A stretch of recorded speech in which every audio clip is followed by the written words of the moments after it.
2028ರ ಸಾರ್ವತ್ರಿಕ ವಿಧಾನಸಭಾ ಚುನಾವಣೆಗೆ 2.5 ವರ್ಷ ಬಾಕಿ ಇದೆ. ಸದ್ಯದರಲ್ಲಿಯೇ ಸ್ಥಳೀಯ ಸಂಸ್ಥೆಗಳ ಚುನಾವಣೆ ಕೂಡ ನಡೆಯೋದಕ್ಕಿದೆ.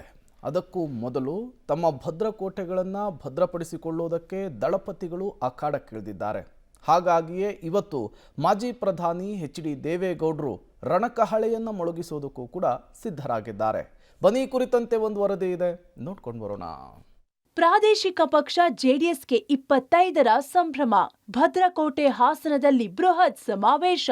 ಕಾಂಗ್ರೆಸ್ಗೆ ಟಕ್ಕರ್ ಕೊಡಲು ದಳಪತಿ ಸಜ್ಜು. ಜೆಡಿಎಸ್ ಭದ್ರಕೋಟೆ ಹಾಸನ ಜಿಲ್ಲೆಯಲ್ಲಿ ಇತ್ತೀಚೆಗೆ ಕಾಂಗ್ರೆಸ್ ಹಿಡಿತ ಸಾಧಿಸುತ್ತಿದೆ. ಲೋಕಸಭೆಯಲ್ಲಿ ಕಾಂಗ್ರೆಸ್ ಸದಸ್ಯರು ಆಯ್ಕೆಯಾದ ನಂತರ ನಡೆದ ಕೆಲವು ಘಟನೆಗಳಿಂದ ಜೆಡಿಎಸ್ ಕೊಂಚ ಸೊರಗಿದೆ. ಇದರ ಜೊತೆಗೆ ಜಿಲ್ಲೆಯಲ್ಲಿ ಕಾಂಗ್ರೆಸ್ 2 ಬೃಹತ್ ಸಮಾವೇಶಗಳನ್ನು ನಡೆಸಿದೆ. ಮುಖ್ಯಮಂತ್ರಿ ಸಿದ್ದರಾಮಯ್ಯ, ಉಪಮುಖ್ಯಮಂತ್ರಿ ಡಿ.ಕೆ. ಶಿವಕುಮಾರ್ ಸೇರಿ ಹಲವು ಸಚಿವರು ಭಾಗಿಯಾಗಿ ಜೆಡಿಎಸ್ ವಿರುದ್ಧ ಸಮರ ಸಾರಿದ್ದಾರೆ. ಅದಕ್ಕೆಲ್ಲ ತಿರುಗೇಟು ನೀಡಲು ಜೆಡಿಎಸ್ ಅಣಿಯಾಗಿದೆ. ಜೆಡಿಎಸ್ಗೆ 25 ವರ್ಷ ತುಂಬಿದ ಬೆನ್ನಲ್ಲೇ ಪಾರ್ಟಿಗೆ ಹೊಸ ಚೈತನ್ಯ ನೀಡಲು ದಳಪತಿ ಸಜ್ಜಾಗಿದ್ದಾರೆ. ದೊಡ್ಡಗೌಡರ ಸೂಚನೆಯಂತೆ ಹಾಸನದಲ್ಲಿ ಬೃಹತ್ ಸಮಾವೇಶ ಆಯೋಜಿಸಿದ್ದಾರೆ. ಬೃಹತ್ ಸಮಾವೇಶ ಮೂಲಕ ಪಕ್ಷಕ್ಕೆ ಹೊಸ ಚೈತನ್ಯ.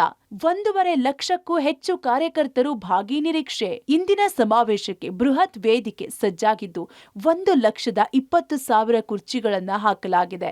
1.5 ಲಕ್ಷಕ್ಕೂ ಹೆಚ್ಚು ಜೆಡಿಎಸ್ ಕಾರ್ಯಕರ್ತರು ಭಾಗಿಯಾಗಲಿದ್ದಾರೆ. ಜಿಲ್ಲೆಯ ವಿವಿಧೆಡೆಗಳಿಂದ ಸಮಾವೇಶಕ್ಕೆ ಜನರನ್ನ ಕರೆತರಲು 2,000 ಬಸ್ಗಳ ವ್ಯವಸ್ಥೆ ಮಾಡಿದ್ದು, ಸಮಾವೇಶಕ್ಕೆ ಬರುವವರಿಗೆ ಊಟದ ವ್ಯವಸ್ಥೆ ಸಹ ಕಲ್ಪಿಸಲಾಗಿದೆ. ಮಾಜಿ ಪ್ರಧಾನಿ ಎಚ್.ಡಿ. ದೇವೇಗೌಡರು, ಕೇಂದ್ರ ಸಚಿವ ಎಚ್.ಡಿ. ಕುಮಾರಸ್ವಾಮಿ, ಪಕ್ಷದ ಹಾಲಿ ಶಾಸಕರು, ಎಂಎಲ್ಸಿಗಳು, ಮಾಜಿ ಶಾಸಕರು ಸೇರಿ ಜೆಡಿಎಸ್ ಪಕ್ಷದ ಮುಖಂಡರು ಭಾಗಿಯಾಗಲಿದ್ದಾರೆ. ಇತ್ತ ಬಂದೋಬಸ್ತ್ಗಾಗಿ 1,400ಕ್ಕೂ ಪೊಲೀಸರು ಹಾಗೂ ಹೋಂಗಾರ್ಡ್ಗಳನ್ನು ನಿಯೋಜಿಸಲಾಗಿದೆ. ದೇಶ ಕಂಡಂತಹ ಅಪ್ರತಿಮ ನಾಯಕರಾದಂತಹ ಪೂಜ್ಯ ದೇವೇಗೌಡ ಅಪ್ಪಾಜಿಯವರು ಆಗಮಿಸ್ತಾ ಇದ್ದಾರೆ. ಕೇಂದ್ರ ಸಚಿವರಾದಂತಹ ನಮ್ಮ ನಾಯಕರಂತ ಕುಮಾರಣ್ಣವರು, ಹಾಸನ ಜಿಲ್ಲೆಯ ಅಭಿವೃದ್ಧಿ ಹರಿಕಾರರಂತ ಎಚ್.ಡಿ. ರೇವಣ್ಣವರು, ನಮ್ಮ ಯುವ ಜನತಾ ದಳದ ಅಧ್ಯಕ್ಷರಾದಂಥ ನಿಖಿಲ್ ಕುಮಾರಸ್ವಾಮಿ ಅವರು ಮತ್ತು ಎಂಎಲ್ಸಿ ಅಂತ ಸೂರಜ್ ಅವರು ಒಳಗೊಂಡಂತೆ ಎಲ್ಲ ನಮ್ಮ ಪಕ್ಷದ ಶಾಸಕರಿರ್ಬೋದು, ಮಾಜಿ ಶಾಸಕರು, ವಿಧಾನ ಪರಿಷತ್ನ ಸದಸ್ಯರು ಮತ್ತೆಲ್ಲ ಮುಖಂಡರು ಕೂಡ ನಾಳೆ ಆಗಮಿಸ್ತಾ ಇದ್ದಾರೆ.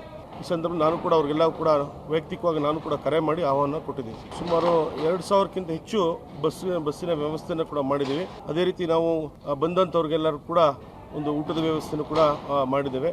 ಸುಮಾರು 2 ಲಕ್ಷಕ್ಕಿಂತ ಹೆಚ್ಚು ಕಾರ್ಯಕರ್ತರು ಬರ್ತಾರೆ ಅಂತ ಒಂದು ನಿರೀಕ್ಷೆಯಲ್ಲಿದೆ. ಕಾರ್ಯಕ್ರಮ 11 ಗಂಟೆಗೆ ಶುರು. ಜೆಡಿಎಸ್ ಸಮಾವೇಶ ಸಿದ್ಧತೆ ಪರಿಶೀಲಿಸಿದ ಮಾಜಿ ಸಚಿವ ಎಚ್.ಡಿ. ರೇವಣ್ಣ ಕಾಂಗ್ರೆಸ್ ವಿರುದ್ಧ ವಾಗ್ದಾಳಿ ನಡೆಸಿದ್ರು. ಹಾಸನ ಜಿಲ್ಲೆಗೆ, ರಾಜ್ಯಕ್ಕೆ, ರಾಷ್ಟ್ರಕ್ಕೆ ಎಚ್.ಡಿ. ದೇವೇಗೌಡರ ಕೊಡುಗೆ ಇದೆ. ರಾಷ್ಟ್ರದಲ್ಲಿ, ರಾಜ್ಯದಲ್ಲಿ ದ್ರೋಹಿಗಳು ಯಾರು? ಹಾಸನದಲ್ಲಿ ಏನೇನೋ ನಡೆಯುತ್ತಿದೆ. ಹಾಸನ ಮಹಾನಗರ ಪಾಲಿಕೆ ಲೋಕಸಭಾ ಚುನಾವಣೆ ಹೇಗೆ ನಡೆಯಿತು ಎಂದು ಸಮಾವೇಶದಲ್ಲಿ ಬಿಚ್ಚಿಡಲಾಗುತ್ತೆ. ನಾವು ಹಿಂದೆಯಿಂದ ಯಾರಿಗೂ ಚೂರಿ ಹಾಕಿಲ್ಲ. ಚೂರಿ ಹಾಕಿರೋರು ಯಾರು ಅನ್ನೋದನ್ನ ಬಹಿರಂಗಪಡಿಸುತ್ತೇವೆ ಎಂದು ಗುಡುಗಿದ್ರು.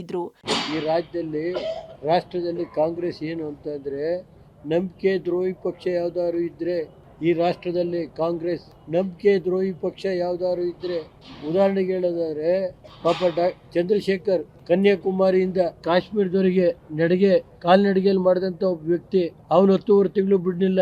ಚಂದ್ರಶೇಖರ್ ಅವ್ರನ್ನ ಯಾವ ಇದೈತ್ರಿ? ಎಲ್ಲಿ ಹಾಸನದಲ್ಲಿ ಏನು ನಡೀತಾ ಐತೆ ನೀವು ಹೇಳಿ? ಮಹಾನಗರ ಪಾಲಿಕೆ ಎಲೆಕ್ಷನ್ ಹೆಂಗ್ ನಡೀತು? ಇಲ್ಲಿ ಲೋಕಸಭೆ ಸೆಲೆಕ್ಷನ್ ಹೆಂಗ್ ನಡೀತು? ಕುಮಾರನ ಜೊತೆ ಒಂಟೆತ್ತು ಜೋಡೆತ್ತು ಒಂದು ಹೆಂಗಾಯ್ತು? ಅದೆಲ್ಲ ಹೇಳ್ತೀನಿ, ಬನ್ನಿ, ಟೈಮ್ ಬರುತ್ತೆ, ಸಭೆಯಲ್ಲಿ ಹೇಳೋಣ. ನಾಳೆ ದಯಮಾಡಿ ಯಾರು ದ್ರೋಹಿಗಳು ಯಾರಿದು ಅನ್ನೋದನ್ನ ಹೇಳೋಣ. ಒಟ್ಟಾರೆ ಹಾಸನ ಜಿಲ್ಲೆಯಲ್ಲಿ ಕೊಂಚ ಕಳೆಗುಂದಿದ್ದ ಜೆಡಿಎಸ್ ಪಕ್ಷಕ್ಕೆ ಮತ್ತೆ ಮರುಜೀವ ನೀಡಿ ಕಾಂಗ್ರೆಸ್ ಪಕ್ಷದ ನಾಯಕರಿಗೆ ತಿರುಗೇಟು ಕೊಡಲು ದಳಪತಿಗಳು ಬೃಹತ್ ವೇದಿಕೆ ನಿರ್ಮಿಸಿದ್ದಾರೆ. ಇದು ಜೆಡಿಎಸ್ ಪಕ್ಷಕ್ಕೆ ಹೊಸ ಟಾನಿಕ್ ಆಗಲಿದೆಯಾ ಎಂಬುದನ್ನು ಕಾದು ನೋಡಬೇಕಿದೆ. ಶಶಿಧರ್ ಬಿಸಿ, ಪಬ್ಲಿಕ್ ಟಿವಿ, ಹಾಸನ.